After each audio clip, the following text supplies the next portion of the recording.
how are you guys doing today? I am, of course, L. Robinson, the author of another book, right? Another book, that's what I'm doing, kind of a reading. Conspiracy Theories, or spoiler alerts, 20 Tales of Deception. Some of you might have seen my little crazy videos where I kind of highlight the fact that the government is chasing me down for writing this book. I want to do a reading, but I think with this book I'm just going to divulge the chapter list of this book. Just a little background about myself. When I was a preteen, I came across a Playboy. I think it was at my uncle's house or something. But anywho, what preteen child, male child, doesn't flip through a Playboy magazine? However, I used to actually read the stories, and there was this story about a government experiment that took place in Manhattan on the number 6 line, okay, where they actually attached canisters to the back of the train. And anybody that knows New York knows the subway lines. The 6th line is kind of the get to work line, okay? It goes through all the major areas of Manhattan where business and commerce are taking place. And that amazed me. I'm like, wow. And of course, the government first tried to deny it. However, there was too many whistleblowers. There was too much evidence, and then they finally, I'm not going to say admitted it, but basically the agency that was running that experiment just dissolved into I guess the universe. It doesn't really exist.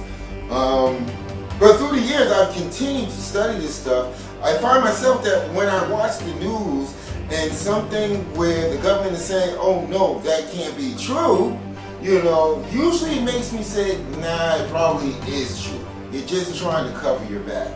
I think now, after the pandemic, and everything is following in order. I might make another video, the BRICS thing, everything else is following the goal to make one currency. One currency that the whole world follows. Whoever is in charge of that currency basically controls the world. One world order, one world bank. Europe, the EU, has already accomplished that on their side, so we're being forced to comply and follow in the footsteps, and then more than likely you'll find that the EU and our currency will merge into one world bank. But back to the chapter list, okay? These are all things that the government or major corporations have actually come out and said, no, this can't be true. There's no way in the world this is true. And then we find out again that title, spoiler alerts, we come to find out, hey, this really was true. So chapter 1 is the Tuskegee syphilis study from 1932 to 1972. That was completely crazy. The unethical U.S. government study that withheld treatment from African American men with syphilis, exploring the devastating consequences of the experiment. Now, okay, so let's just look at 1932, 1972. Black people were still, in a sense, considered second-class citizens. However, considered second, third, fourth, fifth, from another country, whatever, that does not give you the right to allow people to basically go through a painful death or even a life, okay, knowing that, you know, this person has syphilis, all we need to do is give them penicillin and they can go about their business, or whatever drug that they give for people that have syphilis. Luckily, I've never had syphilis. Then you have chapter 2, MK Ultra, 1953 to 1973, the CIA's covert program involving mind control experiments and the use of drugs on unwitting subjects, exposing the agency's disturbing activities. Yeah, I read about that one too. Very crazy. Again, something that took place, or at least where it was actually discovered taking place, was in Manhattan. Of course, Area 51, they lied about that forever and ever and ever. The secret U.S. Air Force facility in Nevada that has given rise to numerous conspiracy theories exploring the myths and realities surrounding this enigmatic location. If you want to find out more, I hate to do this, but book 2 is out there. The UAP files, conspiracy theories, and spoilers. But we're not talking about that today. COINTELPRO, 1956 to 1971. The FBI secret program aimed at surveilling, infiltrating, and discrediting civil rights and political organizations, highlighting government surveillance abuses. You know, that's really a spoiler, because once again they lied about it. They said no, it's not true, we never do that. Then the agency in charge of that whole program just into the ether. But you know, we're finding out again, if you look at our history, you will soon find out, okay, that we're still going through this today. Remember the Verizon thing, everything else, where the government, you know, has these watchdogs. You know, a lot of people don't know that if you're not going through a private browser network, certain keywords that you type in, whether it's just a random search, you're doing research for school, you're just trying to find out something, will actually put you on a watch list, okay? So let's say you do something stupid like look for Jolly Roger's handbook or cookbook, whatever it's called. You know, you're automatically going to go on a watch list, and they're going to start sifting through all of your emails, your text messages. A lot of people don't really grasp the fact that when you have companies like Apple, Google, Microsoft, all of these major corporations that actually deal with our data, how do you think they get these patents to create these new things so quickly? You know, it's a side deal going on in the back office saying, hey, you do this, but we're going to need access to this, this, and this. Then you have the Gulf of Tonkin incident. Wow. Crazy. Completely, the alleged attacks on U.S. Navy ships that led to an escalation of the Vietnam War, exposing the manipulation of information for political purposes. We've been doing this, you know, forever and ever and ever. False flags.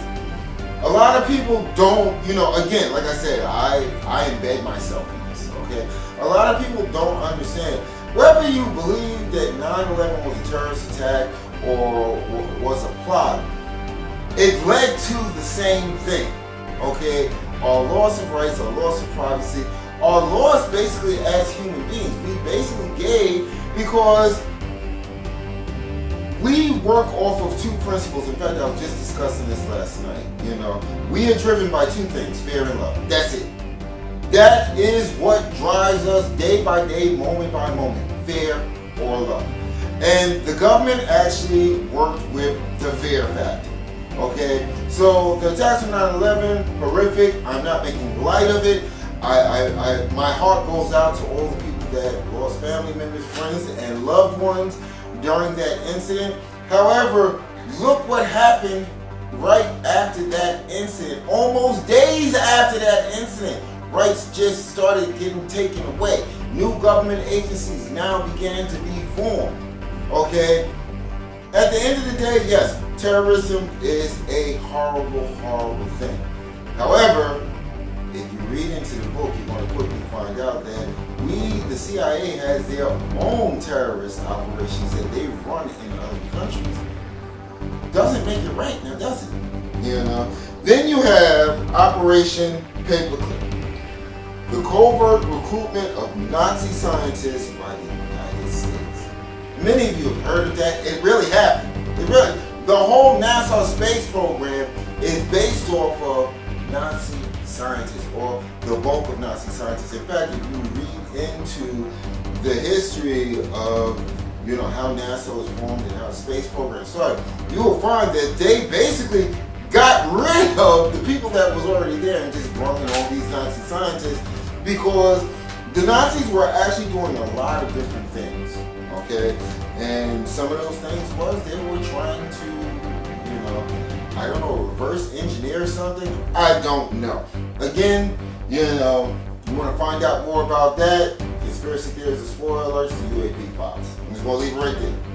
You know, was that the right book? I don't even know. That wasn't the right book. This is the right book. Okay? conspiracy theories and spoiler alerts to UAP files. I'm sorry about that.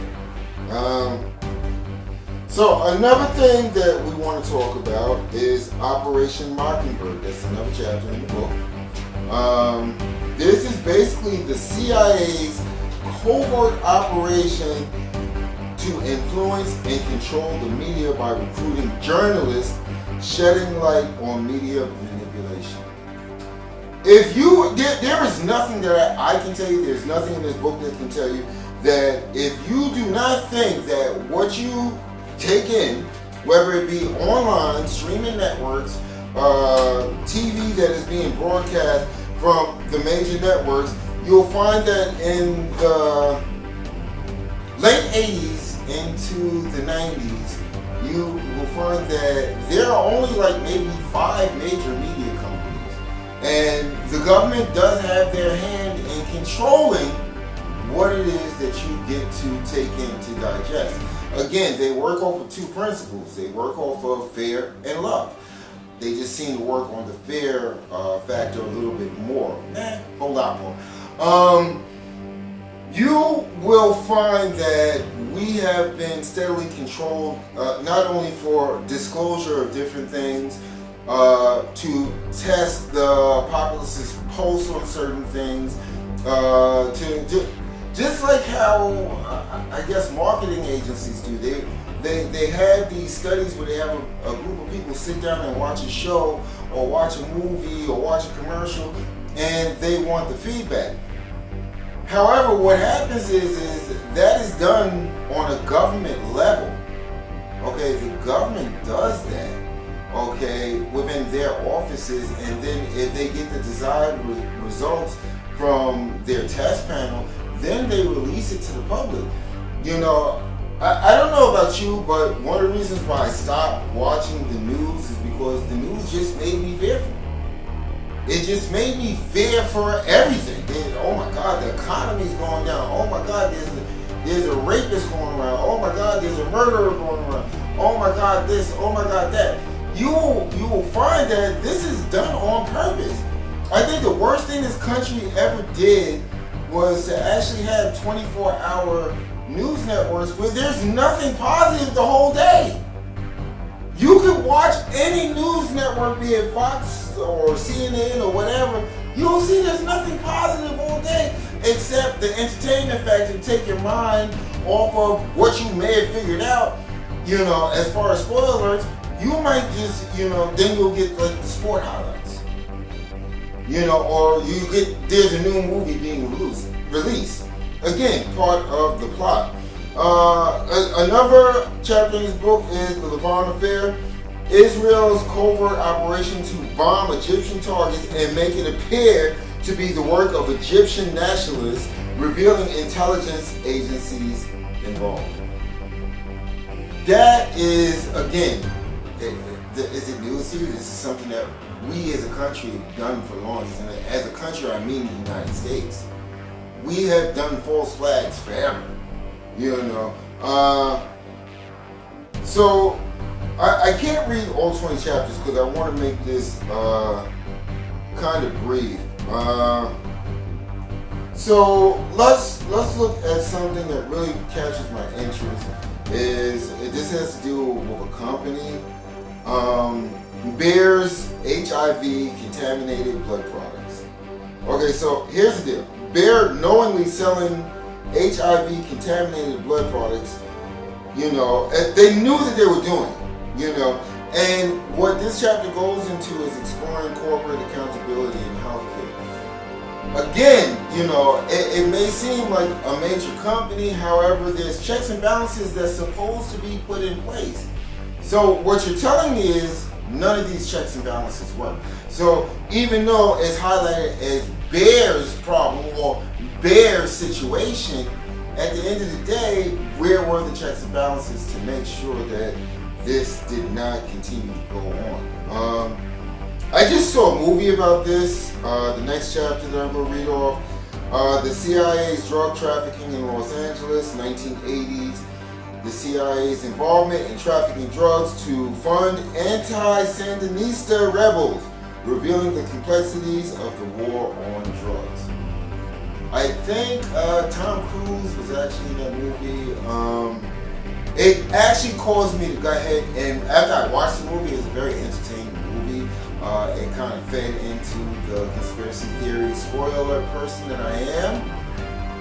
But I'm going to tell you something. I did the research on this, and basically the CIA was running around the world funding all of their projects. If they couldn't get money for projects that they wanted to run, that they felt that they needed to run, they just went out there, they sold weapons, they sold drugs. It didn't really matter. All that mattered was getting the money. And again, you will find that after the skirt is poked up on these different agencies, sub-agencies, or clandestine agencies, you will quickly find out that they just disappear. There's no record of them. Courts can't figure out what happened. So there's a bunch of people running around, okay, maybe with a third grade education, that are actually deciding, hey, let's do this. Hey, I've always wanted to do this. Hey, let's do this. And they're using humans as lab rats. Listen, I'm going to get into all the chapters that I missed. There are actually 20 chapters in this book. I'm going to put the link, as usual, in the description. Go ahead and cop a copy of this. It comes second under the Pharaoh's Grimoire. And actually, the latest book in the series, Conspiracy Theories and Spoilers, this is actually pulling in at number 3, the UAP files. You know what? I don't know how to say this enough. Sometimes you can't just take things on face value. You can't. You're talking about, the need for power, the need for control, the need for money. You're talking about all of these things that, in certain people's minds that have the power, have the money, have the control, you're just cogs in the wheel. You don't really matter that much. You can be replaced. You are basically, as I said before, the human lab rat for many, many different things. As we come upon disclosure, and I say this often because I think it's right around the corner. If my research is right, I think we'll see it within the next 5 years. If you're talking about disclosure, the reason why things haven't been disclosed yet as far as alien presence or UFOs or anything on that level is because the powers that be, the ones that have the money, the power, and the control, they're sitting up there trying to figure out how can we keep the money, the power, and the control. With that being said, again, go ahead and cop this. Bill, go ahead and cop this. Wait, let me get the frame. Yeah, go ahead and cop that. You can get it on Amazon, Barnes & Noble. I'm going to put up the Amazon link. It's easier for me to track. If you have the book already, go ahead and leave a review. I would love that. I would definitely love that. Go ahead and leave a review for the book. But the important thing is that you get it and that you go ahead and, as I said with the Pharaoh's Grimoire, you go ahead and open up your mind to new ideas and new thoughts. With that being said, thank you very much for your time. Definitely appreciate you. And you already know, L. Robinson, love you guys.